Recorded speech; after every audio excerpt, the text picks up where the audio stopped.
Nagaa akkam jirtan hordoftoota Nagaa TV baga deebitanii gara chaanaalii keenyaa dhuftan. Har'allee Words of the Day kan jedhuun guyyaa lammaffaadha. Amma duraan by the way jechoonni ni jiranii keessa seentanii yoo ilaaltan guyyaa hedduu jechoota Words of the Day eegallee turre jidduudhaan ni dhaabne malee jechuudha. Kanaaf ammallee itti fufuu yaallaa. Kanaaf isinillee yaada keessaniin akkasumas ammoo koomentii irratti wanta barreessitanii subscribe like gochuudhaan nu waliin ta'aa sana booda hanga dandeenyuun illee hojjechuu eegallaa jechuudha.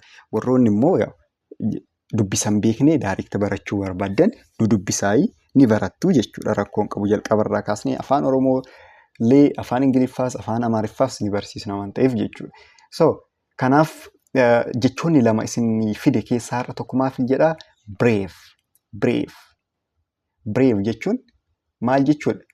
Goota jechuudha. Wanta namni tokko sirriitti wanta tokko nama hojjechuu danda'u. Nama maal qaba jedhamu fakkeenyaaf gootummaa qaba jedhamu jechuudha wanta tokko hojjechuuf. Nama akka brave jennee waamuu dandeenya jechuudha. Goota jechuudha brave. Maal jedha fakkeenya yoo ilaalle the brave soldier saved his friends in the war. The brave soldier saved his friends in the war. Gootni loltuun hiriyoota isaa waraana keessatti baraaree. Gootni brave soldier amma yoo jennu loltuudha miti. Soldier jechuun loltuudha. Nama lola keessatti waraana keessatti loluu jechuudha. Brave goota jechuudha. Amma asirratti gootni loltuun hiriyoota isaa waraana keessatti baraaree. Namoota kaaniin wanti jedhee jechuudha. Namoota kaan waraanee. Lammaffaan ammoo fakkeenya lammaffaan he made a brave decision to stand for the truth. He made a brave decision to stand for the truth. Inni dhugaadhaaf ijjechuuf murtii gootaa yookaan murtii jabaa murteessee. He made a brave decision. Brave decision jechuun murtiidhaa miti, murtii murteessuudha.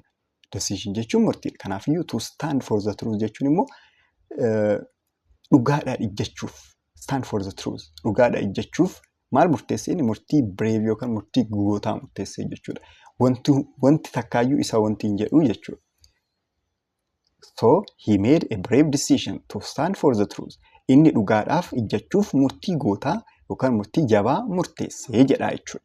So amma kana booda immoo jecha lammaffaa kan amma maalidha? Brave jechuun nama jabaa wanta tokko hojjechuu danda'u yookaan goota kan jennee yaamnu jechuudha. Lammaffaan immoo honest. Honest jechuun amanamaa jechuudha. Honest amanamaa. Honest jechuun amanamaa jechuudha. Fakkeenya yoo ilaalle she is an honest girl who never lies. Isheen intala amanamtuudha yoomiyyuu hin sobduu. She is an honest girl who never lies.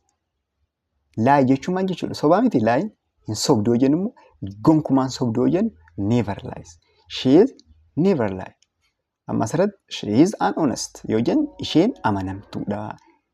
Who never lies yoomiyyuu kan hin sobne yookaan yoomiyyuu hin sobduu kan jedhu agarsiisa. Kanaaf honest jechuun amanamaa jechuudha. Kanaafiyyuu amma fakkeenya takka itti asinii dabalaa. Maal jetti fakkeenya itti aantu immoo he gave an honest answer to the question. He gave an honest answer to the question. Inni gaafichaaf deebii amanamaa kenne. Deebii sirrii yookaan deebii amanamaa ta'e kennee jedha.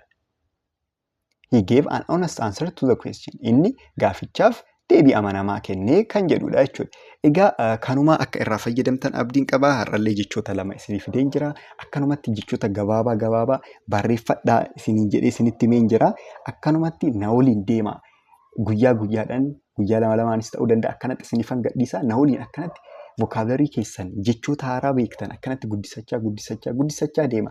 Jechoota sanillee beektan fakkeenya keessatti akka itti fayyadamnu laalaa deemtanii jechuudha. Kanaaf yeroo hundaan waliin ta'uun irraanfatinaayii daariikti dubbisni yoo isin rakkise daariiktiin waliin barachuu dandeessanii amma bakkuma jirtanii nagaan uftaa baay'ee isin